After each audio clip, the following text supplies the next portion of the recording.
دانیہ قرآن academy. یہ قرآن وہ رستہ دکھاتا ہے جو سب سے سیدھا ہے، اور مومنوں کو جو نیک عمل کرتے ہیں بشارت دیتا ہے کہ ان کے لیے اجر عظیم ہے۔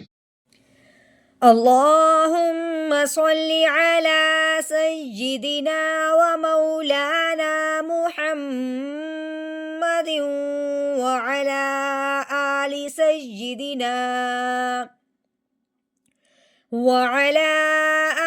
سیدنا و مولانا محمد وبارک وسلم۔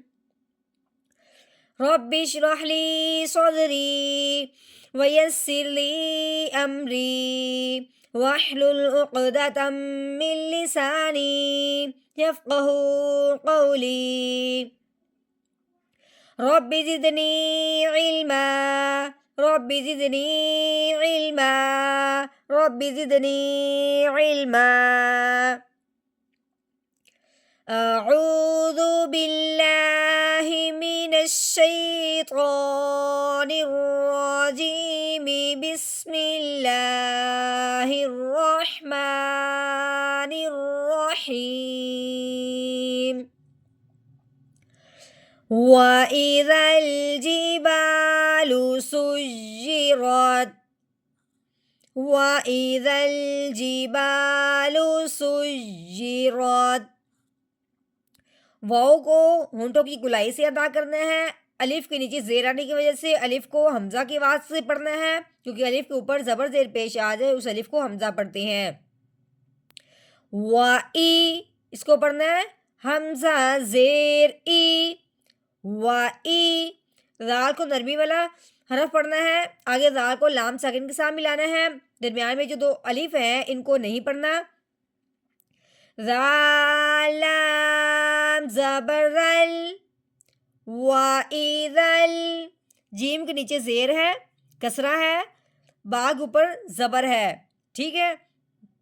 یعنی اب ہم نے کیا کرنا ہے، جیم زیر جی، با کے اوپر جو زبر ہے اس سے پہلے اس کے آگے کیا ہے، الف ہے۔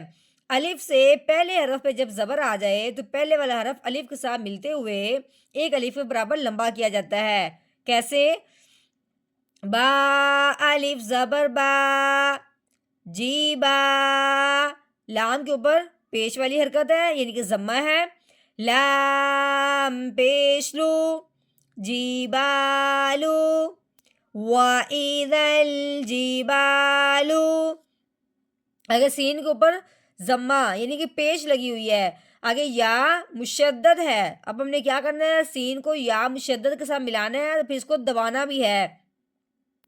سین یا پیش سج، یا کے نیچے کسرہ ہے، یا کے نیچے زیر والی حرکت ہے، یا زیر جی، سجی۔ رو کے اوپر زبر والی حرکت ہے، رو کو موٹا رکھنا ہے، تا ساکن ہے، رو کو تا ساکن کے ساتھ ملانا ہے۔ رو تا زبر رت، سجرت۔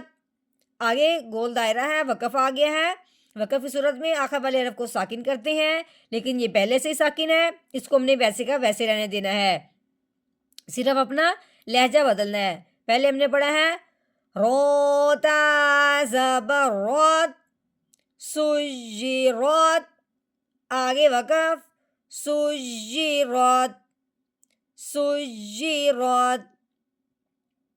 وَإِذَا الْجِبَالُ سُيِّرَتْ۔